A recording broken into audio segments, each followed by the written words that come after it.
chers amis, il me revient de simplement vous donner un peu, après le président, les modalités de construction de ce congrès. Et peut-être pour faire sens, je ne sais pas, il y avait une petite image qui devait apparaître, mais elle ne va pas tarder, je vous le garantis. Si la technique est là. Nos précédentes réunions, autour de quoi ont-elles tourné, nos précédents congrès? Souvenez-vous-en. D'abord, les langues et les cultures. Une récurrence, question stratégique pour l'enseignement français à l'étranger. Car convenons que le français, la langue, n'évitera pas le risque d'être peut-être récessif comme langue d'usage s'il n'est pas positivement offensif comme langue d'apprentissage et de culture, comme langue pivot d'entrée dans les langues et dans les cultures du monde qui accueillent notre enseignement. En témoigne à rebours la demande, disons-le parfois, hystérisée de l'anglais dans les pays non anglophones, évidemment. Deuxième sujet, c'est le numérique pédagogique comme enjeu d'une pédagogie augmentée en réseau. Et le forum pédagogique de la mission laïque en est un peu comme, vous en êtes les praticiens, comme la première et la vivante constellation. Mais ce serait peu de dire que c'est un réseau de partage. Nous l'avons imaginé et il vit sa vie comme un réseau de renouvellement de la relation et de la notion même de formation dans le face-à-face entre le professeur, et non pas une masse de professeurs, et l'évaluation, l'analyse de ses besoins de compétences. Enfin, la laïcité, marque française qui détermine notre école et qui est portée, nous l'avions exploré l'année dernière à Deauville, à nos yeux, pour les élèves au travers de 3 dimensions. L'expression, qui est un peu la fille de la rigueur, de l'exigence d'un niveau de culture qui ne soit pas un minimum. L'autonomie, qui est, elle, la fille de l'exercice du jugement et de la liberté. Enfin, la citoyenneté, fille du besoin, ce qui n'est pas toujours facile à transmettre, et du respect imprescriptible des droits humains. Cette triple ambition, une fois qu'on l'a posée, la question se pose de savoir comment la partager, comment la transmettre, comment la renouveler et la faire vivre. Voilà pourquoi, ainsi que l'a esquissé le président tout à l'heure, bien au-delà d'un projet, nous sommes au cœur d'une culture dont les 3 dimensions renvoient aux élèves tels que nous les recevons, tels que nous les accompagnons et tels que nous les invitons avec conviction et douceur au partage de l'héritage philosophique dont l'histoire nous a rendus dépositaires. En France, l'école est dans le contrat social. Elle est interrogée sur ses résultats, elle n'est jamais interrogée sur sa nécessité. Hors de notre frontière, la légitimité de l'école française, c'est celle que lui prêtent les institutions du pays d'accueil, c'est-à-dire le droit, et ce sont ses usagers, leurs désirs, leur satisfaction, leur confiance. En gros, on ne décide pas à la place des autres l'usage qu'ils font de notre école et la représentation qu'ils en ont. C'est à nous de définir ce que cette école doit être, comment elle doit évoluer pour perdurer dans le désir et le besoin qu'ils en expriment et les moyens qu'ils veulent bien y consentir. Évidemment, nos établissements, tous, doivent être fidèles au système source. C'est le rôle de l'homologation dont le ministre a dit qu'elle évoluerait. Mais ce qui compte tout autant, c'est la capacité de ces établissements et de ces équipes à comprendre, épouser la diversité des contextes d'accueil, non pas s'y fondre, mais y exister dans le respect de ce qu'ils sont. C'est pour ça que, pour venir à notre congrès, la notion de culture, et je fais avec vous le chemin qui nous a guidés jusqu'ici, s'est imposée. D'abord, il n'y a qu'un projet éducatif français, c'est celui de la France. Le ministre l'a rappelé dans ses grandes lignes. Ensuite, c'est à l'établissement, seul ou en réseau, et le réseau là a toute sa force, son utilité, par son énergie et ce qu'il partage et fait partager entre établissements, qui, de propos délibérés, cet établissement adhère à cette vision. C'est à partir de là qu'il se construit pour la mettre en œuvre dans son contexte singulier. Car dans la diversité des contextes du monde, le projet national français ne peut pas s'imposer. Il doit composer. Et n'oublions pas que, et vous le savez tous, lorsque vous êtes constitutif de ces équipes, l'établissement français hors de France, il travaille pour la majorité des établissements sans filet. Surtout, l'hétérogénéité humaine, les élèves, les parents, les professeurs, les partenaires, cette hétérogénéité est constitutive de l'enseignement français à l'étranger. Convenons tous que trop longtemps, on a fait comme si l'école en faisait, par magie, une communauté éducative. C'est une très grande illusion, et ça peut être un facteur d'échec. Pour faire image, si le levain est le programme français, la communauté éducative est comme une pâte à élever, à faire lever. Elle est un composite avant de devenir un collectif. Et cela concerne toutes les catégories de personnel et leur mélange. Les chefs d'établissement ici présents savent très bien ce que je veux dire, car là est leur difficulté première. Institutionnellement, enfin, un établissement qui porte l'enseignement français à l'étranger n'est objectivement et juridiquement redevable de son projet qu'à sa propre communauté et à personne d'autre. Le projet ne peut donc relever ni de la prescription, ni d'une formalisation imposée, mais de son propre usage et de la coutume locale.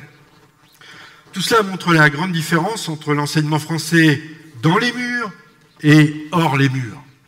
Alors, il paraît que j'ai une petite machine pour faire marcher les images.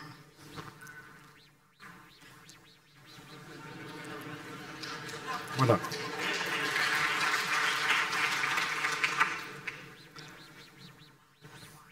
Ça marche, hein ? Voilà. En France, le projet de l'enseignement, de l'établissement, comme on dit, public, local, d'enseignement, suppose un collectif imposé, il ne le fabrique pas, des objectifs institutionnels désignés, à charge pour lui de les décliner et justement de les mettre en œuvre dans un temps précis. À l'étranger, l'établissement scolaire doit construire son identité entre deux, voire plusieurs cultures. Il construit ses moyens, il doit prouver son efficacité, dont dépendront sa réputation et sa pérennité. Tout le monde comprend bien, dans le monde actuel, ce qu'est une culture d'entreprise. Mais vous avez compris aussi que les enseignants, en général, n'aiment pas cela, car ils y voient une forme de contrainte productiviste. Ici, ce que nous nous invitons tous à faire, c'est penser culture d'établissement, c'est-à-dire un collectif en construction. Des finalités communes à fixer, des principes et des références à partager comme entre des individus issus d'horizons différents. Des rites qui favorisent le commun. Par culture d'établissement, nous entendons le fait de se penser en collectif responsable pour l'élève, son instruction et la préparation de sa vie d'adulte au travers de souvent 14 ou 15 ans de séjour chez nous. Au fond, pour résumer, la culture d'établissement, c'est de l'humain tendu vers un projet, celui de l'élève, celui des élèves. Ce congrès va nous aider à cerner à la fois la nécessité et la démarche qui conduit à cette culture. Personne, au fond, ne connaît le produit final, nous le verrons bien, mais tout le monde perçoit la finalité de ce produit. Penser, construire, développer, renouveler une communauté éducative comme un corps social autonome, responsable, solidaire pour des élèves, dont il faut, contrairement à ce qu'on imagine, parce que rien n'est donné, s'attacher la confiance, déchiffrer avec eux ce qu'ils sont, développer ce qu'ils peuvent être, préparer ce qu'ils veulent devenir. Un point ici pour les parents qui ont une place centrale, comme le président l'a rappelé, car instruire, c'est co-éduquer. Une école réussie, si elle est d'abord, et je vais sans doute en choquer quelques-uns, si elle est d'abord l'école des parents, si elle cultive leur confiance pour qu'ils la laissent faire son travail, si elle les fait participer au parcours de leurs enfants. Mais surtout, car cette question concerne directement la communauté parentale, il faut dans nos établissements faire fonctionner, respecter, élever au plus haut possible la démocratie scolaire à la française, qui est un des traits de caractère de notre école, et la renouveler à l'épreuve des crises que nous connaissons et qui ont toujours deux raisons. La première, ce sont les coûts et la valeur, parce que bien sûr l'enseignement français à l'étranger n'est pas gratuit, quelles que soient les illusions, les nostalgies aujourd'hui trop datées, et d'autre part l'innovation qui est toujours source de controverses. Or, lorsqu'on voit les crises profondes qui secouent les communautés scolaires autour de ces deux sujets, qui sont récurrents, on voit bien pourtant que seule la démocratie scolaire à la française est le canal qui, certes contraignant, comme tout canal qui oblige l'eau à passer quelque part, à se domestiquer, conduira au service d'un projet d'intérêt général. Et lorsque cette démocratie est en crise, eh bien, c'est tout le socle de notre enseignement qui l'est, parce que les parents, qui souvent ont le visage d'une indignation sans visage, justement, ne comprennent pas qu'ils sont en contradiction profonde avec l'éducation qu'ils ont cherchée pour leurs enfants. Et ils en donnent le pire des exemples. Il y a là donc un énorme travail à faire pour renouveler, apprivoiser, cultiver, enrichir cette démocratie scolaire sans laquelle nos établissements ne peuvent pas vivre sereinement. 3 séries de questions construisent ces journées. Que devons-nous savoir de l'enfant qu'on accueille? Ça vient.